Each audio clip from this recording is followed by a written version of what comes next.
He was very, very bright.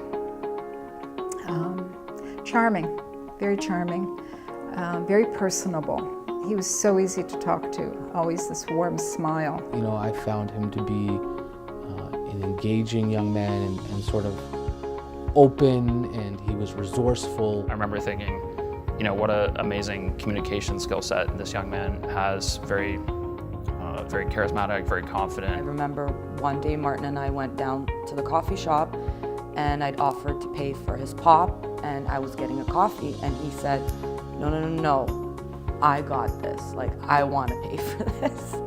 And it was like, I think it was both that he was generous, but he also, I think, wanted to show that I am capable of something.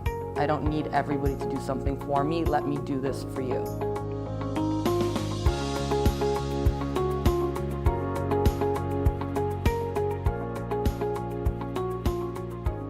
We did this amazingly detailed written plan that had everything timed. It was a combination of the Crown Attorney wanted it and the father wanted to know exactly where his son was every minute of the day so he wouldn't be hanging around with bad people. I officially worked with him. It wasn't a long time. It was maybe 4 or 5 months of official work relationship. But because he was what we refer to a frequent flyer in the system, I mean, you continue to see him in the hallways or he would drop into the office. I guess I first met him when he came into court in custody. He was charged with trafficking cocaine and proceeds of crime. I think he was 15 at the time. My job at that point was to determine if he should get bail pending trial or an application should be made to detain him in pretrial detention. I was his lawyer. He had counsel before, but I was involved with him as one of his counsel through one of the counts that he'd come into contact with at the Jarvis Courthouse. Was definitely someone who had the potential of going on to university. Certainly some of his siblings had gone on to university. I think both his parents were well educated. He was unusual in that way.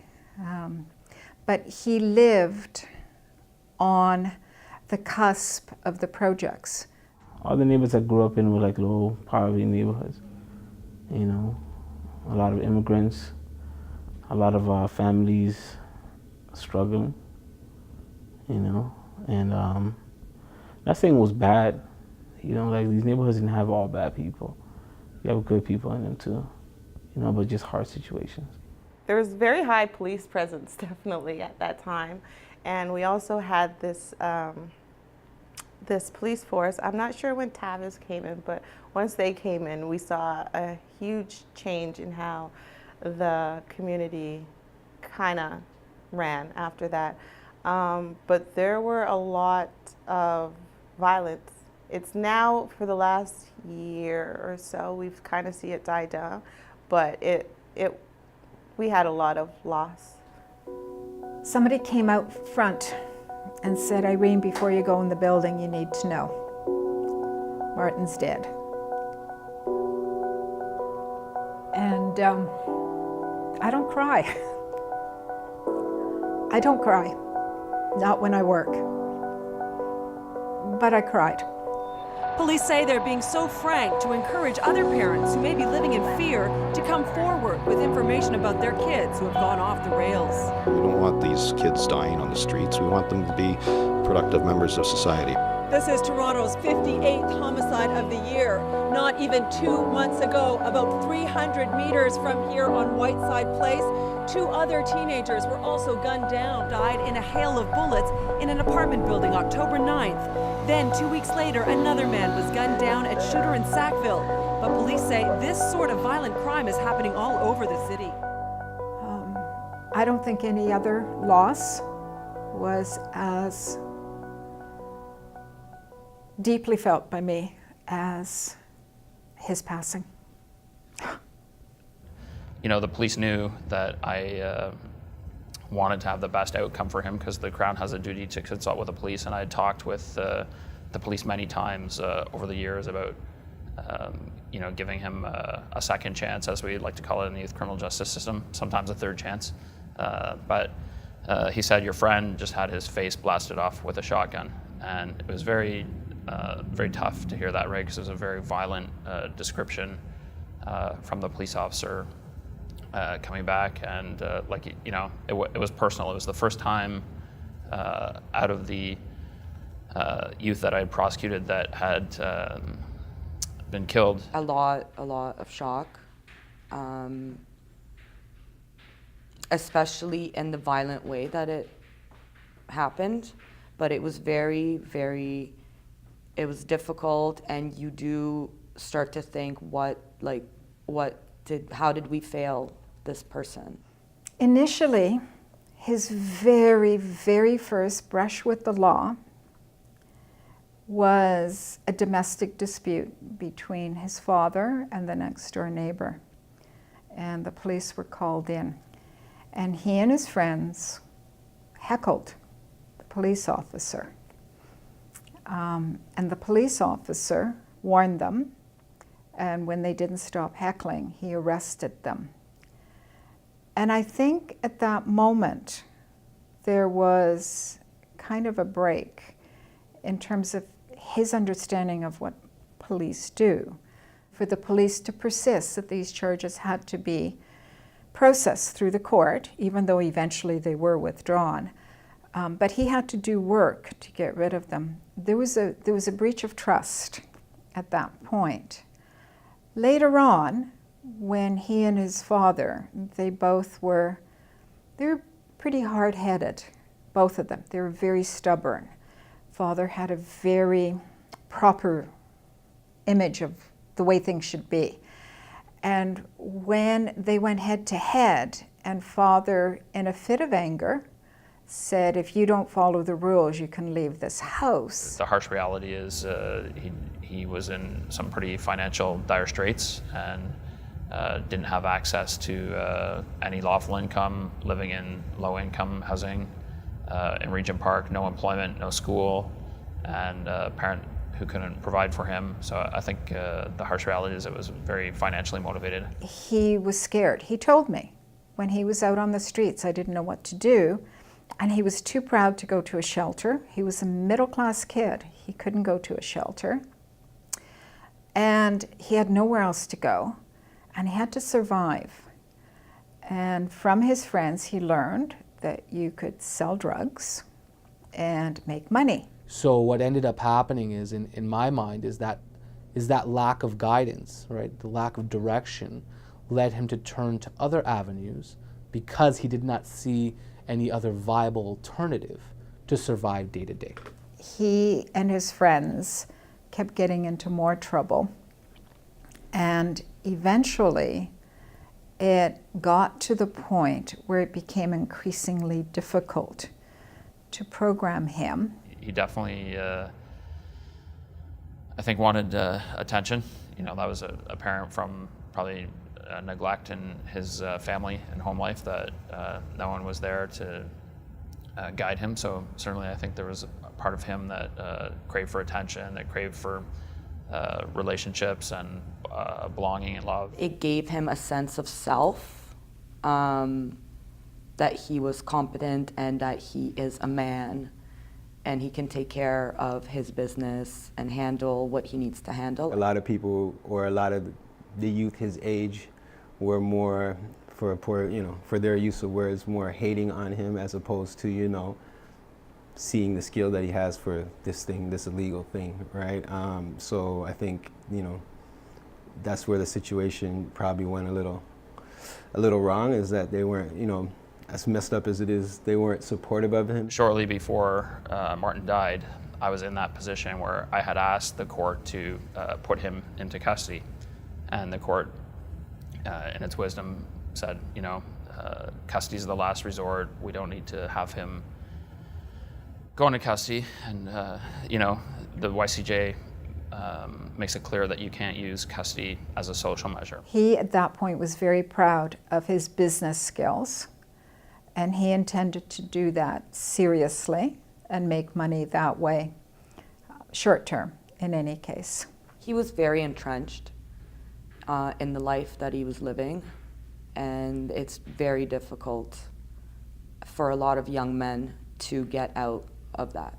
Somebody had attacked him with a knife, and he'd been wounded, but he was still okay. And his father had begged him to go to another city with his mother. And he said no. He had to finish this business because if he didn't, then they would definitely come after him. Well, the one thing that we actually talked about was because Martin's two friends were murdered about a month and a half before the incident happened, a lot of us said that we were worried for Martin's safety.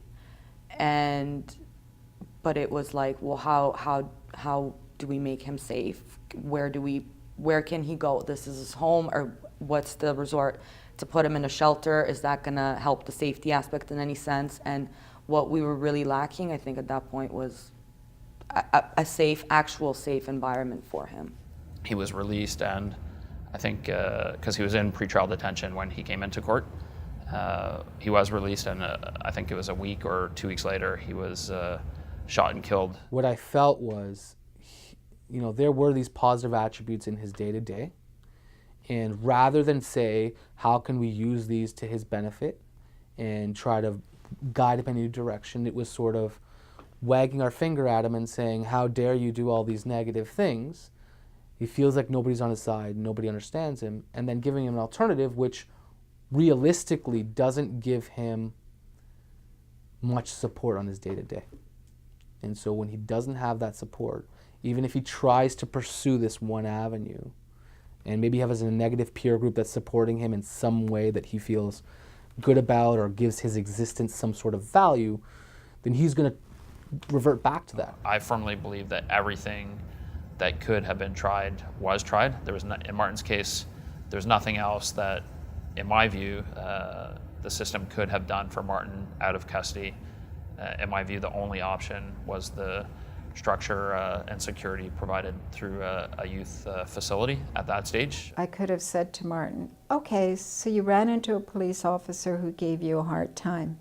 Here, I want you to meet some other police officers.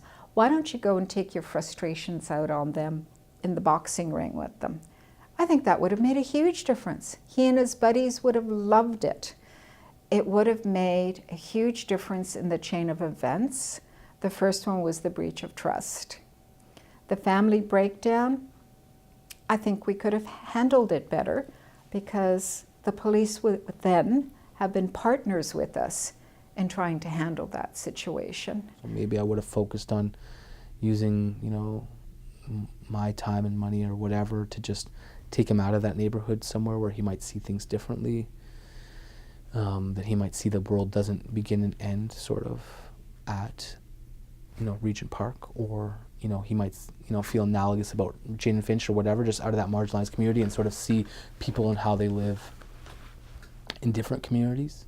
And, you know, maybe a restaurant, you know, like I just continually try to expose him to sort of make him realize that he doesn't, he knows less than he thinks he knows. And sort of that was maybe that arrogance of thinking he's got it figured out is what I would try to address. What didn't work, now that I look back at it now, is that maybe we waited for too much time for him to make his own decisions. Like, we allowed it almost to happen rather than maybe be more forceful. That initial plan where he was timed and pigeonholed down to the minute, it was successful, but I don't know that it worked. He did it because he had no options, but I don't know that it truly made any difference in his thinking. When we worked with him and when we'd sit and listen to him in terms of what he wanted to do, that would make a difference, because then he could start focusing on things he wanted to do as opposed to being told what you need to do. In many ways, I think he was a victim of crime as well as a criminal, because he was born into a situation where He didn't have the ability to get a decent education. His parents weren't together providing that love and support. They didn't provide for him financially.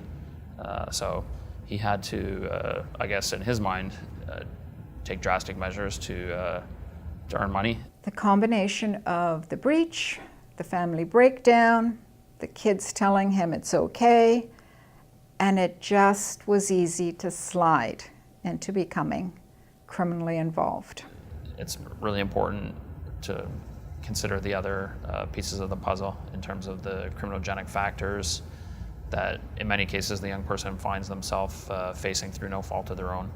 So just being more respectful and aware that there are a number of factors that contribute to crime, and if we can isolate those factors and treat those factors, it's better to prevent crime than punish crime. The youth that we work with, they're not just a number or a name on a piece of paper. They're actually real people who have real experiences, and they are youth, and they don't have the resources or the capability sometimes that we as adults have to figure things out or maneuver through life, and they come to us for that support. You do get exhausted, you do get burnt out. Sometimes you're faced with challenges and bureaucracies that you can't do anything about, but don't give up. If you're really passionate about this work, let that passion speak for itself and do the best you can. Learn from your own mistakes, reflect on how you do your job, and always remember why you do it. I think we've got what it takes to make a difference. I wish that it had happened before we'd lost Martin, but we're getting there.